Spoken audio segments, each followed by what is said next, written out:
김정은 위원장이 오늘 오후 문재인 대통령에게 친서를 보내왔습니다. 김 위원장은 올해 서울 방문이 실현되지 못한 것을 아쉬워했고 앞으로 상황을 주시하면서 서울을 방문하겠다는 강한 의지도 나타냈다고 청와대는 전했습니다. 문 대통령도 연내 답방 연기가 궁금했던 우리 국민들에게도 반가운 소식이 되었을 거라며 답했습니다. 미국 국세청이 지난달 초 다스 북미법인의 소환장을 발부하면서 현대차 북미법인을 포함한 거래처 전반으로 조사를 넓힐 수 있음을 시사한 걸로 취재됐습니다. 이명박 전 대통령의 장남 시영 씨가 내일자로 다스를 퇴사하게 되지만 앞으로 본격화될 미 국세청의 조사를 피하지는 못할 거라는 분석입니다. 조국 청와대 민정수석이 내일 국회에서 열리는 운영위원회에 출석해 특별감찰반 논란에 대해 답변합니다. 현직 민정수석이 운영위에 출석하는 건 2006년 이후 12년 만인데 여야의 치열한 공방이 예상됩니다. 공인인증서가 없어도 쉽게 사용할 수 있는 이른바 간편결제 서비스의 허점을 악용해 몰래 돈을 빼가는 범죄가 잇따르고 있습니다. 관련 업체나 기관에서는 책임이 없다고만 하고 있어 보완 대책이 시급합니다. 2018년 JTBC 뉴스룸에 등장한 올해의 인물들을 시청자 여러분의 온라인 투표로 선정했습니다. 이국종 교수부터 서지현 검사, 피아니스트 조성진 씨까지 뉴스룸 출연자를 바탕으로 올 한 해를 정리해봤습니다. JTBC 뉴스룸 지금 시작합니다.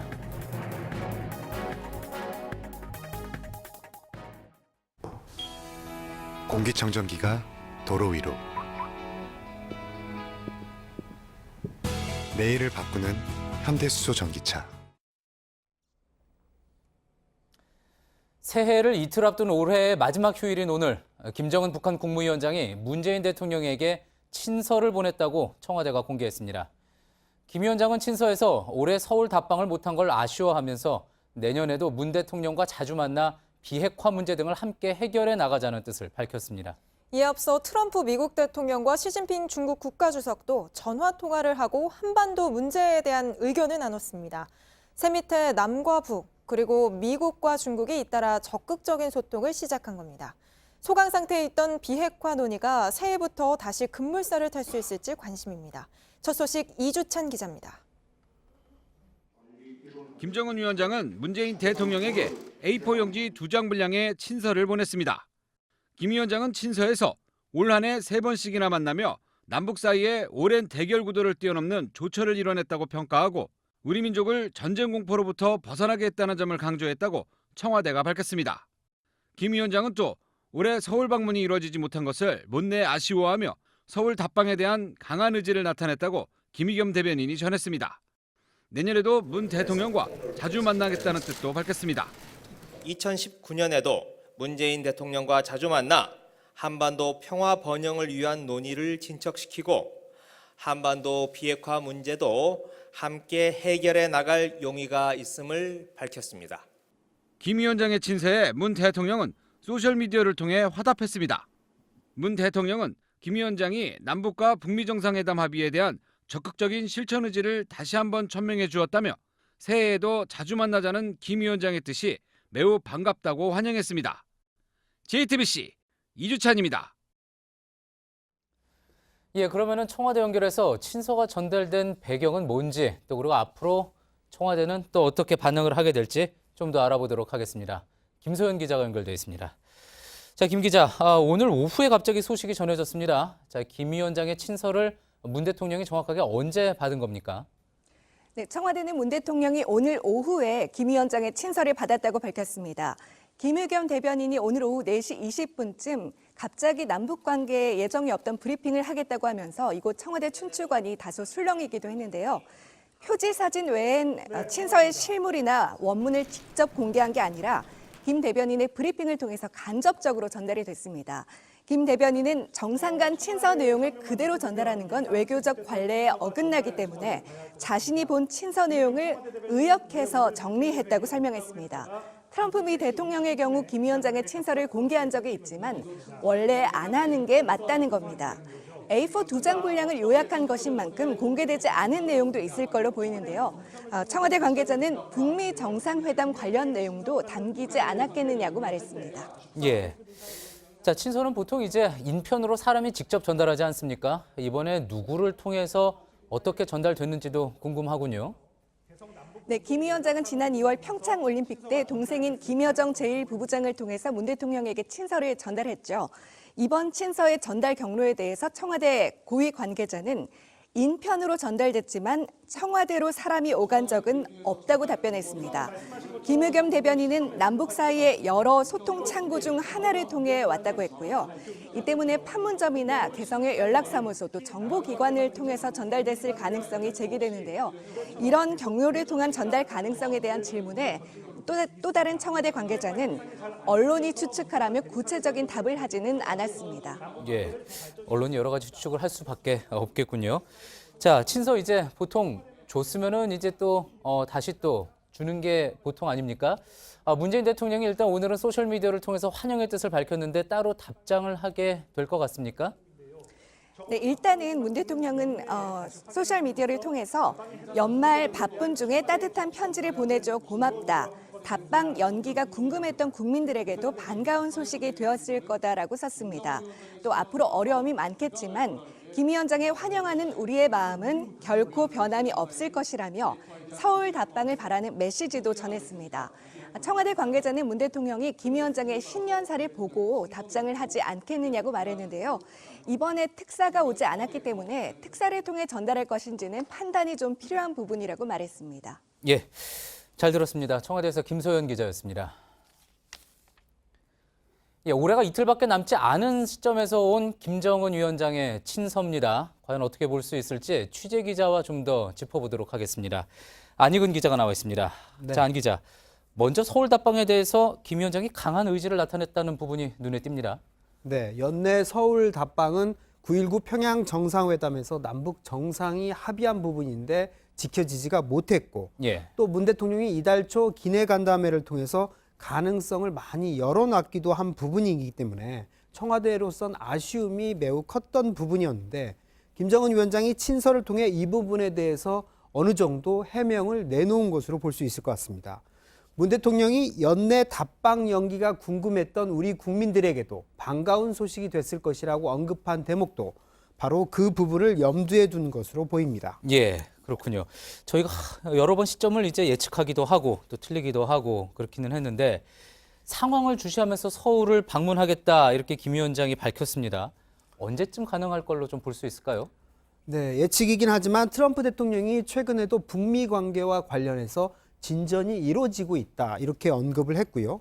백악관은 계속해서 1, 2월 내 북미 정상회담을 희망한다는 메시지를 지속적으로 전해오고 있기 때문에 1, 2월 내 북미 정상회담만 성사가 된다면 김 위원장의 서울 답방도 북미 정상회담을 전후로 한 시기에 가능할 것으로 보입니다.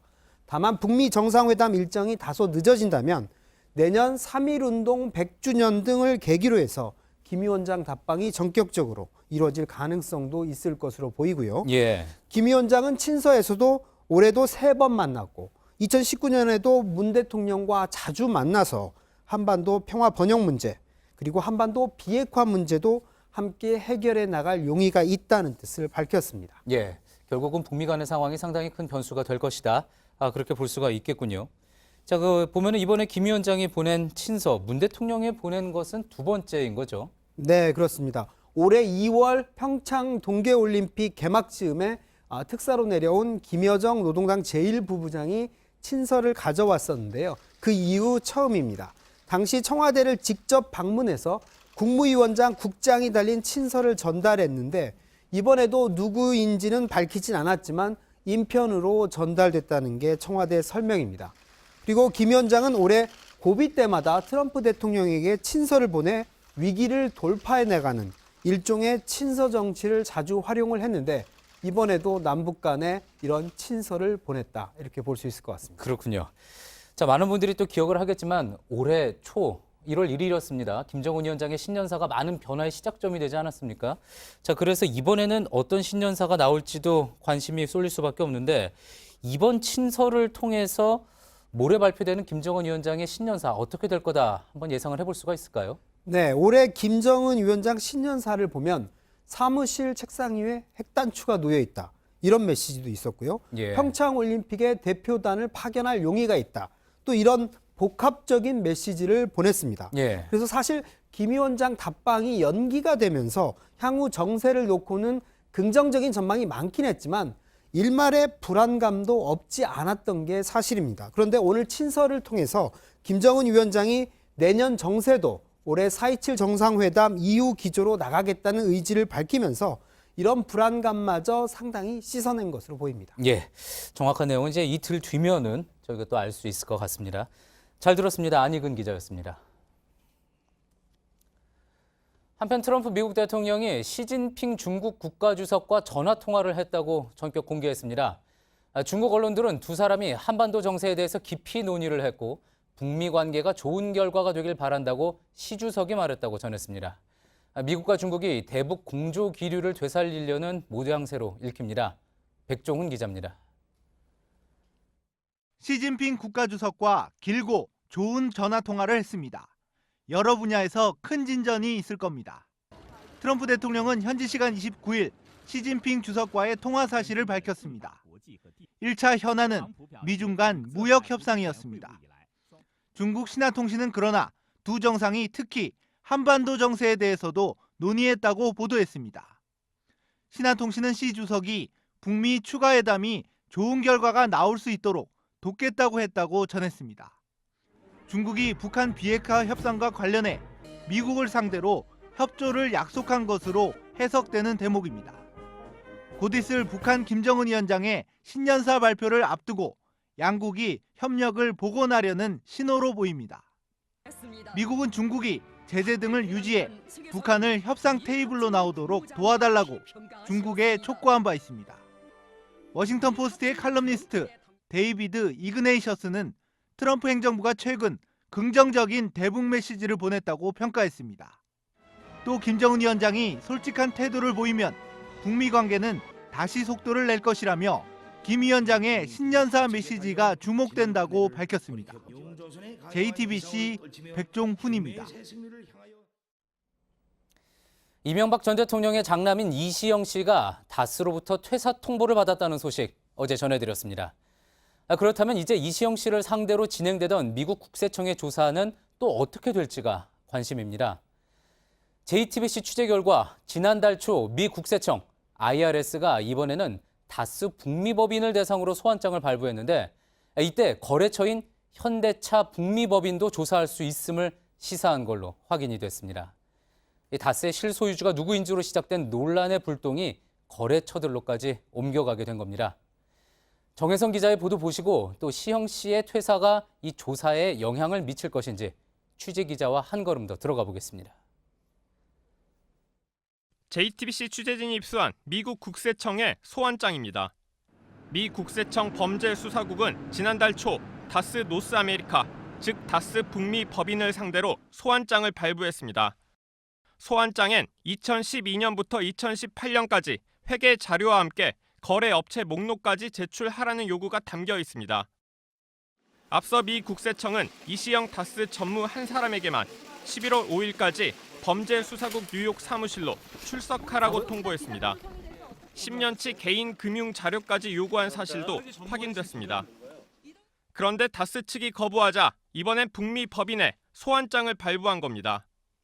그 법인하고 거래한 거래처를 전체를 조사를 하기 위해서 한다고 봐야죠. 실제로 범죄수사국 조사관은 현대자동차 북미 법인 조사 가능성까지 언급한 것으로 전해졌습니다. 미 국세청은 우리나라 국세청의 의뢰를 받고 조사하고 있습니다. 다스가 북미 법인 등 해외 법인들을 통해 비자금을 조성했다고 본 겁니다. 다스 국내 본사에서 물건이 넘어가는데요. 미국에서 돈이 돌아오지 않고 있습니다. 그 돈이 그러면 해외 페이퍼 컴퍼니로 사라진 것 아니냐 이런 의심이 들 수밖에 없는 정황이죠.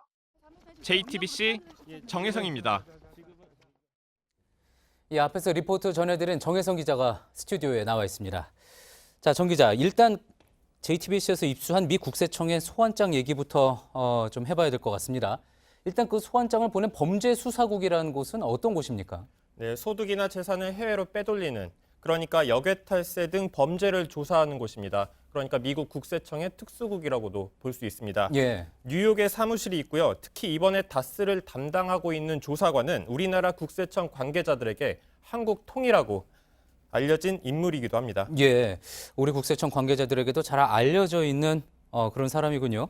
자, 그렇다면은 만만치 않은 곳에서 이 다스 북미법인으로 소환장을 발부한 셈일 텐데, 자, 이전에는 근데 이 법인, 다스 북미 법인이 아니라 이시영 씨 개인에게도 소환장을 발부하지 않았습니까? 맞습니다. 당시 다스 북미법인 CEO였던 이시영 씨에게 소환장을 발부했습니다. 그에 앞서 5명에게 소환장을 발부했었는데 이명박 전 대통령 그리고 이상은 다스 회장, 강경호 전 사장과 이시영, 이동영 씨 이렇게 해서 5명입니다. 예.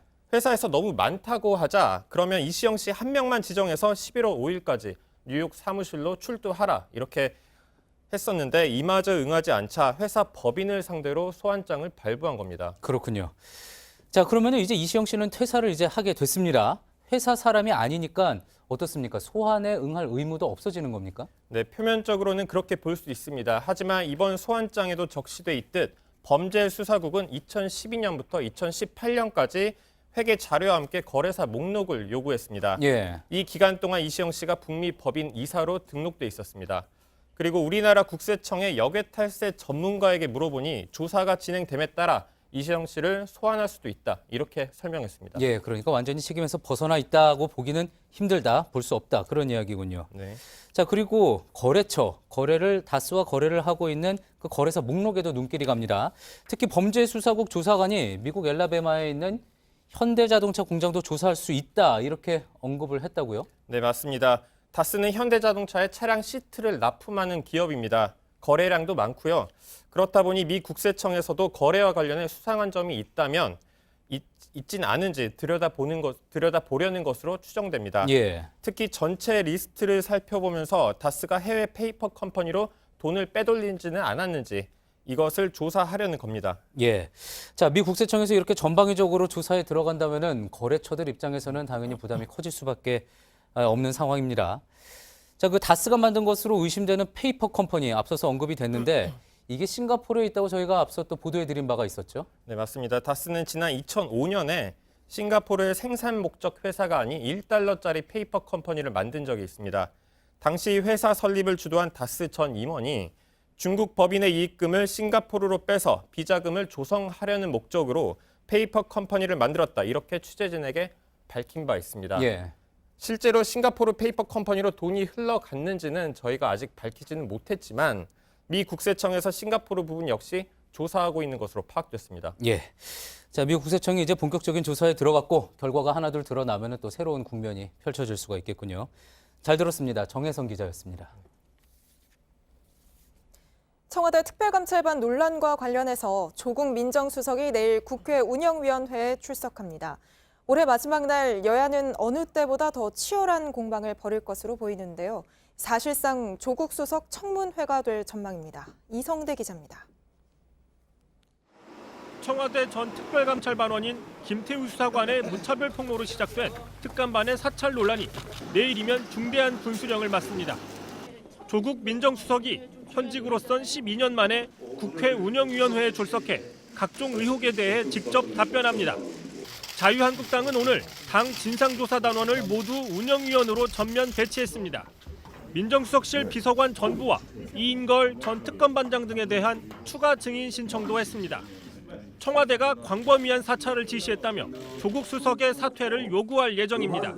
말이 계속 바뀌는 청와대의 행태를 볼 때 하루만 적당히 때우면 된다는 생각으로 각종 문제 제기에 대해서 모르쇠 내지.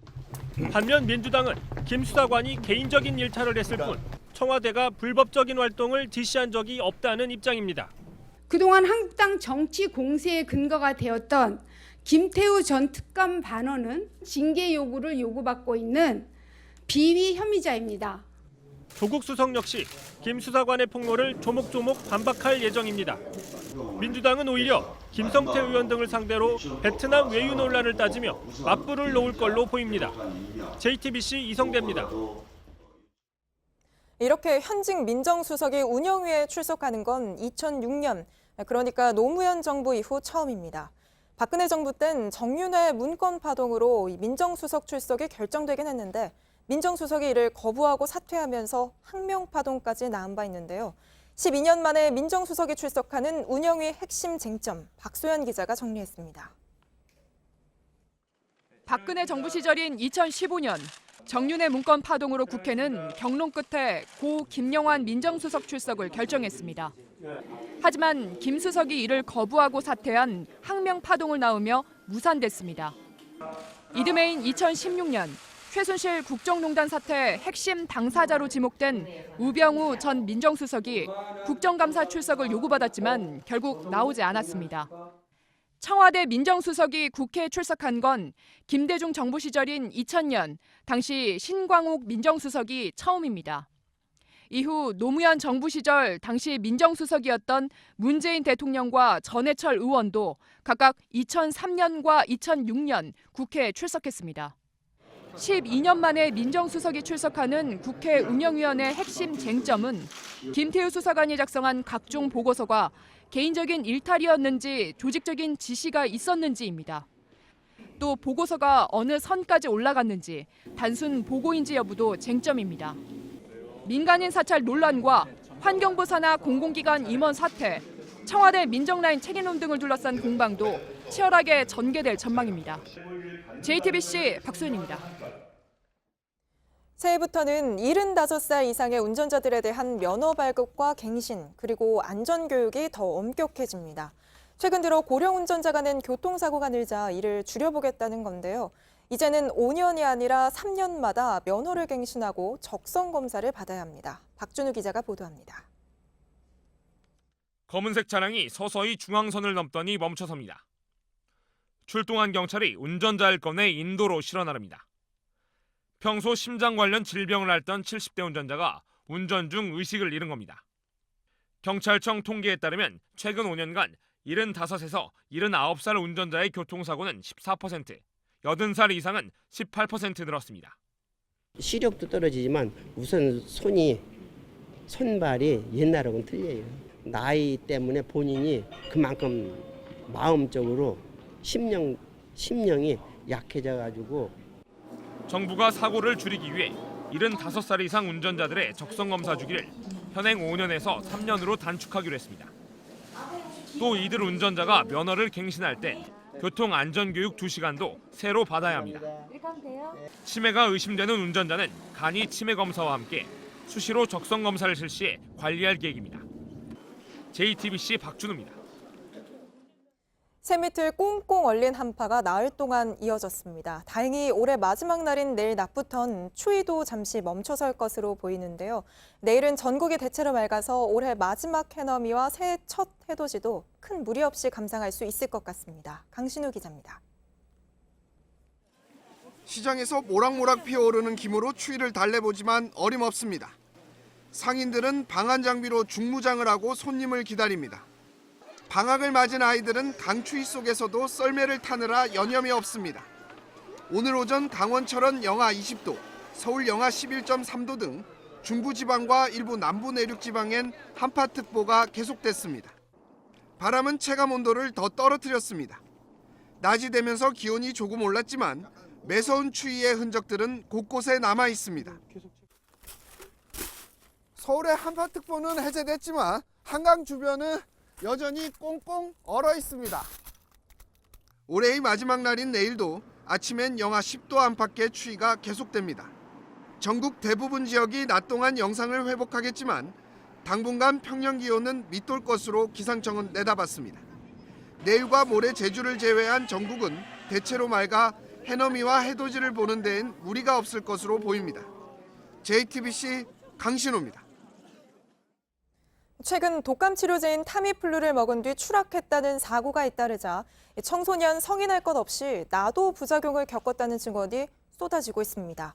그런데 그중에서도 특히 아기가 이 약을 먹고 이상 행동을 보였다는 부모들이 많았는데요. 독감이 유행하면서 아이에게 타미플루를 먹여야 할지 아니면 그냥 견디는 게 나을지 고민도 깊어집니다. 타미플루가 어떤 약이고 또 왜 어린아이에게 부작용이 잘 생기는지 하예빈 기자가 취재했습니다. 지난 22일 밤 16개월인 아들이 열이 떨어지지 않아 응급실로 달려간 장모 씨는 A형 독감이란 진단을 받았습니다. 타미플루와 같은 성분의 가루약을 처방받아 12시간에 한 번꼴로 먹였습니다. 그런데 하루 만에 신군이 이상 행동을 하기 시작했습니다. 머리랑 얼굴을 잡아 뜯기 시작했어요. 그리고 온몸이 활처럼 꺾여서 정말 순식간에 온 방을 막 괴로운 듯이 그렇게 돌아다니면서 아글아글 쓰더라고요. 불을 켜면 진정됐지만 어두워지면 같은 행동을 되풀이했습니다. 열이 난다거나 식은땀이 난다거나 뭐 얼굴색이 변했다거나 그런 다른 증상이 전혀 없이 그냥 악몽 꾼 것처럼. 장 씨는 타미플루 부작용을 의심합니다. 지난주 타미플루를 먹은 여중생의 추락 사고가 있은 뒤 장 씨 같은 부모들의 불안은 더 커졌습니다. 2008년 국내 허가를 받은 타미플루는 독감 바이러스 표면에 붙어 증식을 막는 오셀타미비르가 주성분입니다. 고열이나 기침, 가래 같은 감기 증상을 줄여주는 게 아니라 바이러스에 추가로 감염되는 걸 직접 막는 겁니다. 전문가들은 타미플루가 정말 환각 같은 부작용을 일으키는지 입증은 안 됐지만 사례가 계속 나오는 만큼 무시하긴 어렵다는 입장입니다. 다른 약을 함께 먹은 것도 아닌데 이전에 없던 행동을 하고 특별히 열이 높은 것도 아니라면 부작용을 의심해 볼 수 있다는 겁니다. 특히 청소년이나 어린아이들은 같은 약이라도 부작용이 쉽게 나타날 수 있다며 복용 후 잘 지켜보라고 당부합니다. 신체적으로 완전히 성장을 하지 않았기 때문에 뭐 전반적인 기능도 좀 떨어지고 그다음에 약이 도달하게 되는 체표 면적도 더 작잖아요. 또는 부작용도 강하게 나타날 가능성이 있죠. JTBC 하혜빈입니다.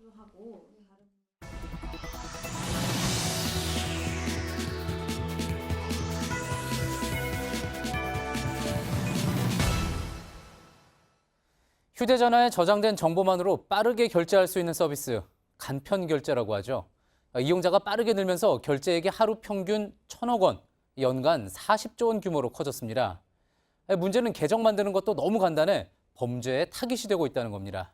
나도 모르게 통장에서 돈이 빠져나가거나 심지어 범죄자로 몰리는 경우까지 생기고 있습니다.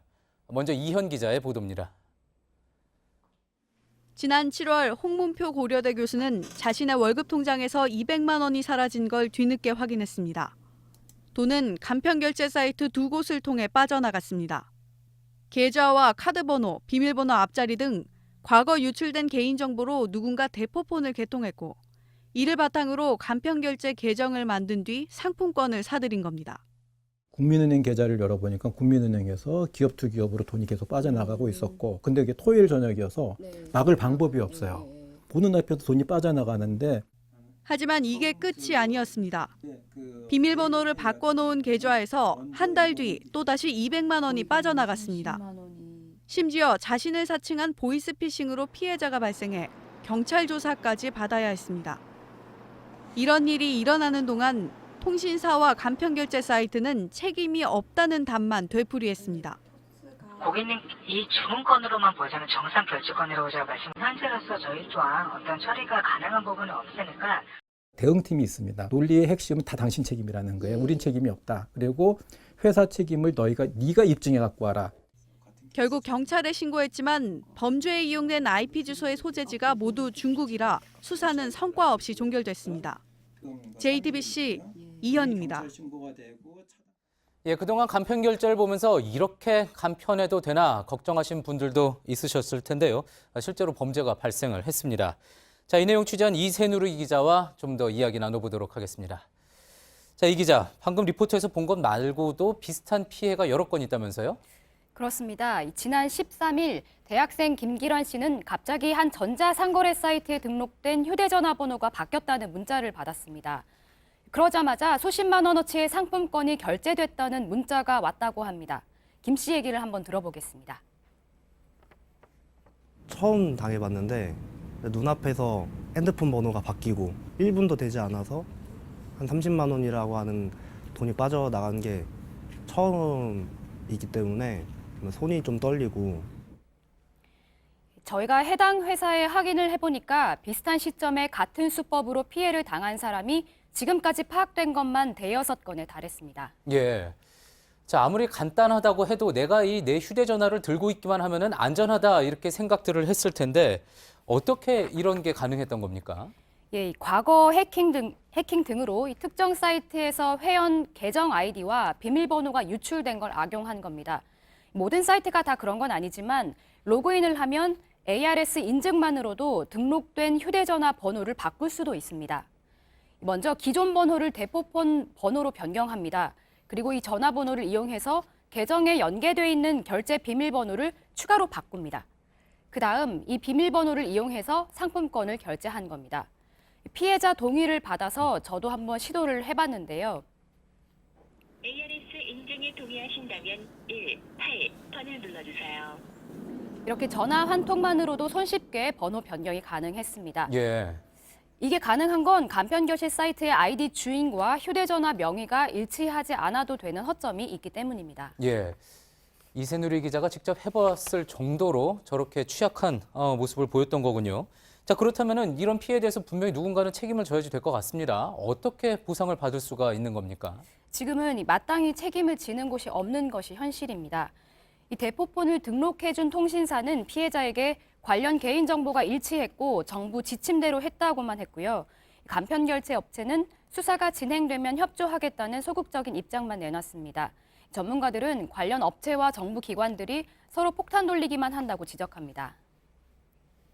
소비자보호원 통신민원조정센터 컨텐츠분쟁조정위원회 전자분쟁위원회 한국정보통신진흥회 자기네 소속이 아니고 이 기관을 가봐라. 이 기관에다 하면 저 기관에다 해라. 그래서 폭탄 돌리기로 해서 나중에 통신민원조정센터로 다시 돌아갔어요.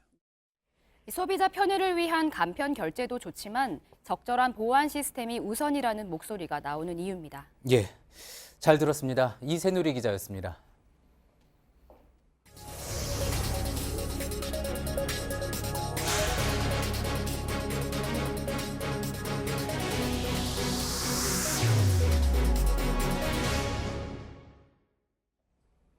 네, 어제 시청자 여러분이 선정한 올해 10대 뉴스를 전해드렸는데요. 오늘은 저희 뉴스룸에 등장했던 올해 인물 10명을 추려봤습니다. 역시 시청자께서 직접 뽑아주셨는데요. 가장 많은 관심을 받았던 올해 인물은 누구인지 최재원 기자가 준비한 영상으로 확인해 보시죠.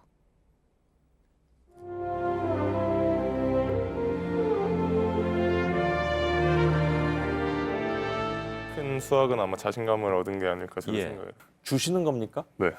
정말요? 네. 영광입니다. 소득주 성장은 정말 양극화와 불평등이 심화된 이 구조를 바꾸는 그 속도에 대한 조절과 신축성이 필요하다고 생각하는 입장입니다. 재벌들의 이제 지배권이 3세 단계로 넘어왔습니다. 할아버지들이나 2세 아버지와는 다른 어떤 역할들을 해야 될 겁니다. 결국 북에서 움직여줘야 되거든요. 북미 관계가 교착된다고 해서 남북 관계가 중단이 되면 안 되겠죠. 우리 아들도 죽었습니다. 꼬박 9시간 반 동안 국회 회의장 밖을 지켰습니다. 그 어린애들 우리 아들처럼 억울한 죽음 될까 봐. 김용균법에 최종 합의했다는 소식이 전해지자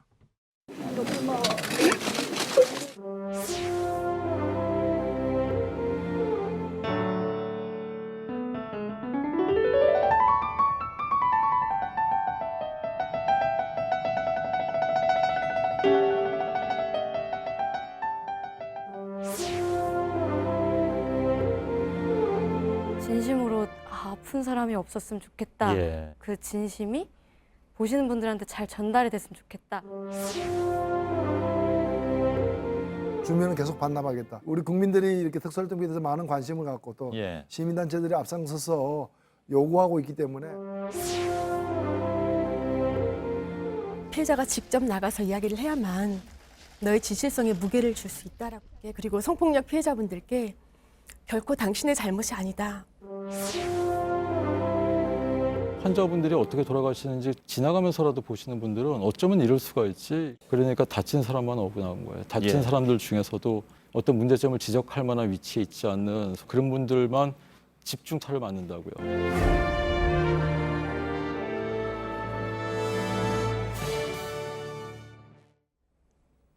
네, 새해가 다가오면서 그동안 연락이 뜸했던 사람들에게 문자로나마 새해 인사하려는 분들 많으실 텐데요. 안 하는 이만 못한 인사가 될까 봐 뭐라고 보내야 하나 늘 고민이죠. 실제 스팸 문자 같은 새해 인사가 비호감 1위로 꼽히기도 했다니까요. 이렇다 보니 참신한 인사말 찾아주는 앱, 그리고 돈 받고 맞춤형 인사말 파는 인터넷 사이트까지 등장했습니다. 김태영 기자입니다. 직장인 이뮤정 씨는 최근 스마트폰으로 인사말 모음 앱을 다운받았습니다. 직장 상사들에게 문자로 보낼 참신한 내용의 새 인사 문구를 찾기 위해서입니다. 늘 새로운 문구를 생각하는 게 그렇게 쉬운 일은 아니더라고요. 어쩔 수 없이 인터넷에서 이제 복사해서 붙여넣기 하는 경우도 있다 보니까 인터넷 포털 사이트 검색창에 새 인사를 입력하면 카페나 블로그에 올라온 다양한 문구들이 보입니다. 아예 돈을 받고 맞춤형 인사말을 파는 인터넷 사이트도 있습니다. 잡코리아에 따르면 직장인들이 선정한 비호감 새 인사로 스팸 메시지 같은 인사가 1위에 올랐습니다. 이렇게 형식적인 안부 문자를 받는 사람들도 스트레스가 만만치 않다고 하소연합니다. 아무래도 이제 뭐 한 100통 이상 오게 됐을 때는 사실 이게 굉장히 스트레스죠. 뭔가 답장을 안 해주면 뭔가 그 사람을 좀 무시한 것 같고 이런 좀 걱정이 들거든요. 또 연말이면 늘어나는 술자리에 새로운 건배사를 고민하는 것도 직장인들에게 스트레스입니다. 아름다운 우리의 성공을 위하여. 새로운 건배사를 요구하는 것보다는 그냥 차라리 술자리를 자연스럽게 즐기는 게 서로에게 따뜻한 덕담 한마디를 건네고 새로운 시작을 다짐하는 연말. 전문가들은 연말은 형식적인 인사보다는 다가올 새해의 진정한 의미를 되새기는 것이 더 중요한 때라고 말합니다. JTBC 김태영입니다.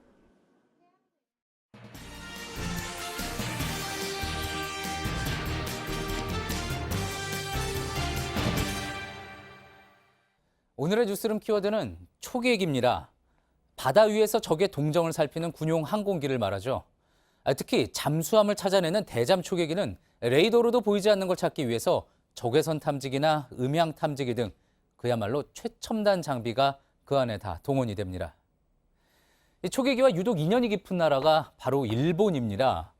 태평양 전쟁을 일으킨 직후에 미군 잠수함에 맞서기 위해 동쪽 바다라는 뜻의 도카이라는 초계기를 만들었는데 일본의 동쪽, 그러니까 태평양을 향한 열망을 담았던 거죠. 이후 냉전 시대에는 소련 잠수함을 막기 위해, 또 이후에는 북한이나 중국의 잠수함을 감시하기 위해 80대에 가까운 초계기를 운용하게 됩니다. 한국군이 지금 보유한 게 20대가 채 안 되니 일본의 초계기 수준 상당하다고 볼 수 있겠죠. 게다가 일본이 2014년 무기 관련 기술 수출을 금지했던 규정을 50년 만에 폐기하면서 처음 수출을 추진한 품목도 바로 초계기였으니 자부심이 대단한 무기라고 할 수 있습니다. 그런 초계기를 둘러싼 지금의 레이더 논란, 마음에 들지 않았던 걸까요? 자위대의 명예를 위해 문제를 제기했고 일방적인 영상 공개까지 하게 됐다는 일본 방위상의 이야기. 과거 군국주의 시절에도 많이 들었던 그 명예라는 것을 위해 과연 일본은 어디까지 갈 것인지 심각하게 고민하게 만드는 오늘의 뉴스룸 키워드, 초계기였습니다.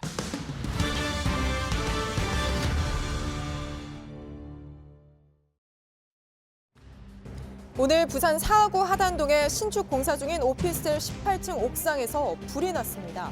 이 불로 주민 20명이 긴급 대피하는 소동이 벌어졌지만 다행히 인명피해는 없었습니다.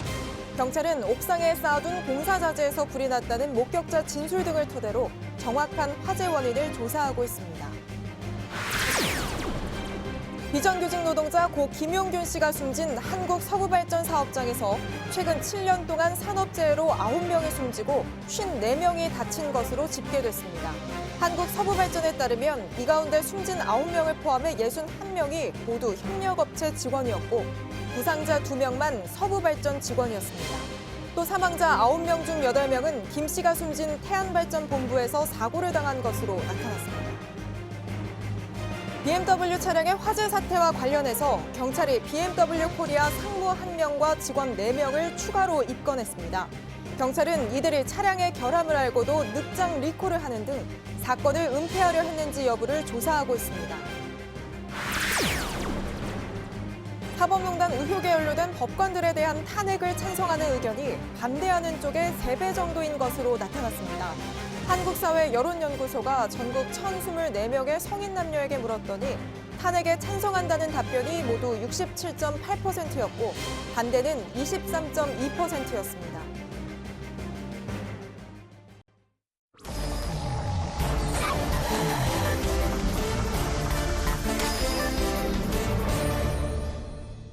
예, 비하인드 뉴스 시간입니다. 안지연 기자 나와 있습니다.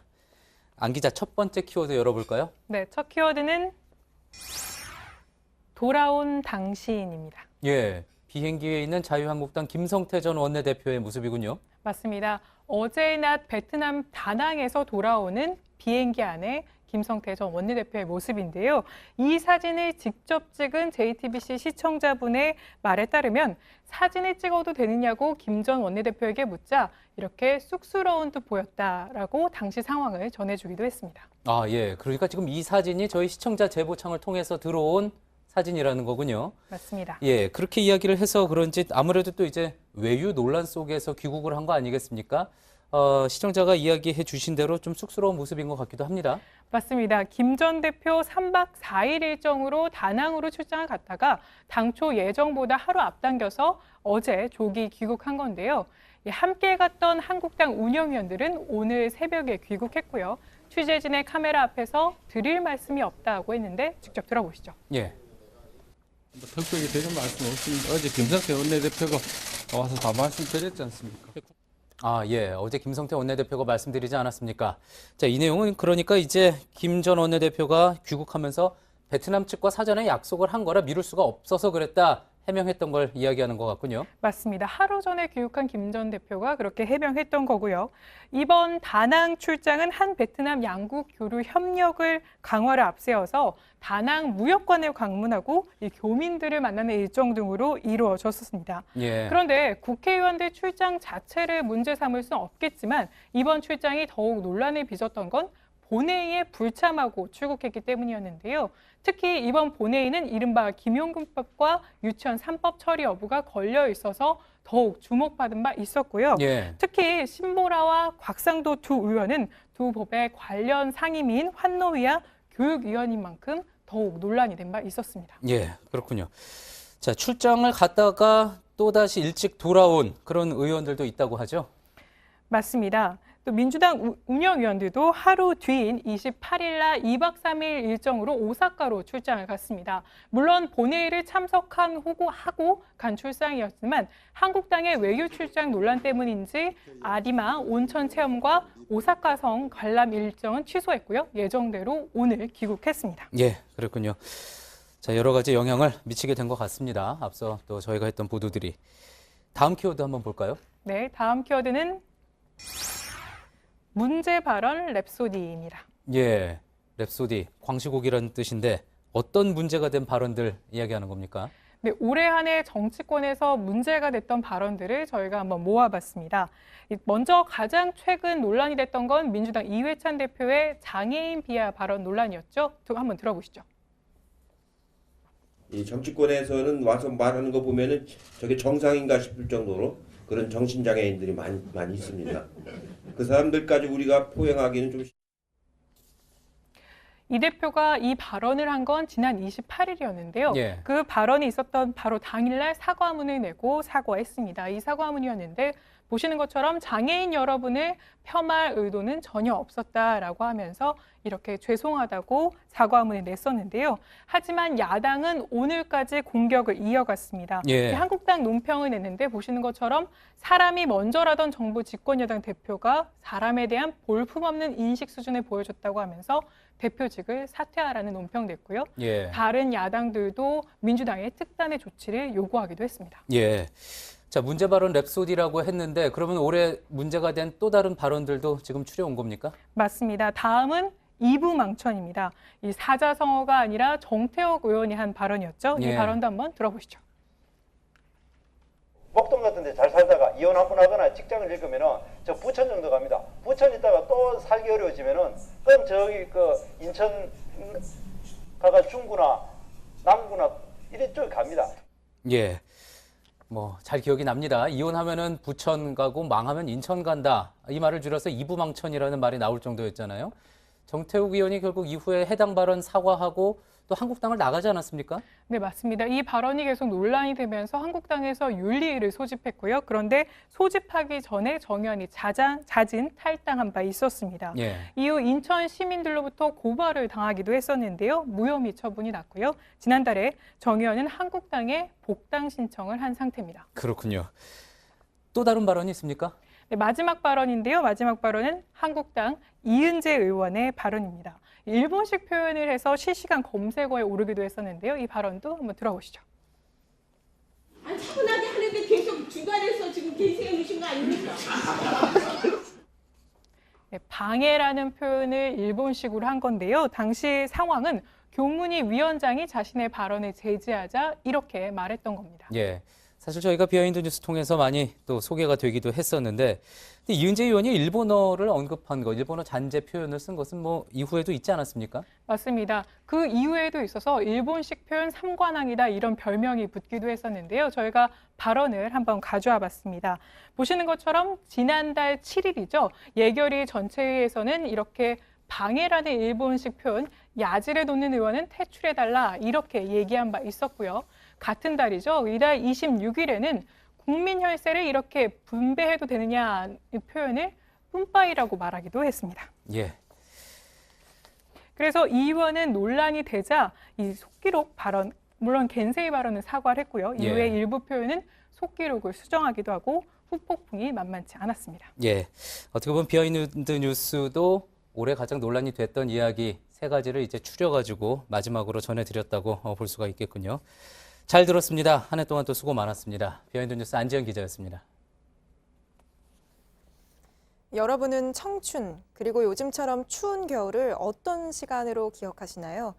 2016년 소설 채식주의자로 맨부커상을 받은 한강 씨는 이 두 시기를 힘들지만 자신을 작가로 살게 한 보석 같은 시간으로 꼽습니다. 오랜만에 독자와 만난 한강 씨 이야기 강나연 기자가 전해드립니다. 거긴 지낼 만한가요? 빗소리는 여전히 들을 만한가요? 영원히 가져오지 못하게 된 감자 생각은 잊었나요? 가만가만한 목소리로 되살아나는 고운 문장들이 겨울밤 추위를 이기며 모인 독자들 마음속에 따스하게 채워집니다. 예전 단편 소설집을 다시 낸 기념으로 마련한 낭독회 자리입니다. 소설을 처음 썼던 20대 초반, 어린 친구가 왜 어두운 글을 쓰냐는 질문을 받곤 했던 한강 씨는 오히려 어렵기에 쓸 수 있었다 말합니다. 캄캄하고 더 힘들고 더 갈피를 잡을 수 없어서 더 많이 흔들리게 되는. 자신의 글이 결코 어둠에 그치진 않는다고도 했습니다. 저는 빛을 향하고 있으면 어둡지 않다고 생각하는 것 같아요. 겨울에 글을 가장 많이 쓴다는 그는 어릴 적 몸에 새긴 차디찬 겨울에 대한 감각 덕분에 작가가 될 수 있었다 여깁니다. 인간의 몸이 얼마나 따뜻하고 연약한지를 더 느끼게 되고 살아있다는 것을 더 강렬하게 체험하게 하는. 최근 몇 해 동안 겨울에 대한 새 작품을 쓰고 있다는 그는 어떻게 써야 하나 고민 끝에 이런 답을 얻었습니다. 그냥 제가 진실이라고 느끼는 그만큼만 쓰면 되는 거니까. JTBC 강나현입니다. 예, 올해 전해드리는 주말 뉴스룸은 오늘이 마지막입니다. 저희는 내년에 찾아뵙겠습니다. 네, 저희가 준비한 소식은 여기까지인데요. 시청해주신 여러분 고맙습니다.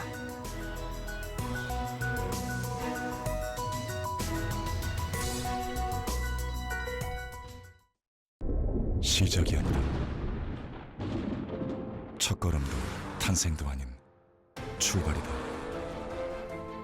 전기차는 100년 전부터 우리의 작품이었고 모터스포츠와 하이브리드 엔진을 통해 마침내 이 퍼포먼스의 이름으로 완성되었다. 단연코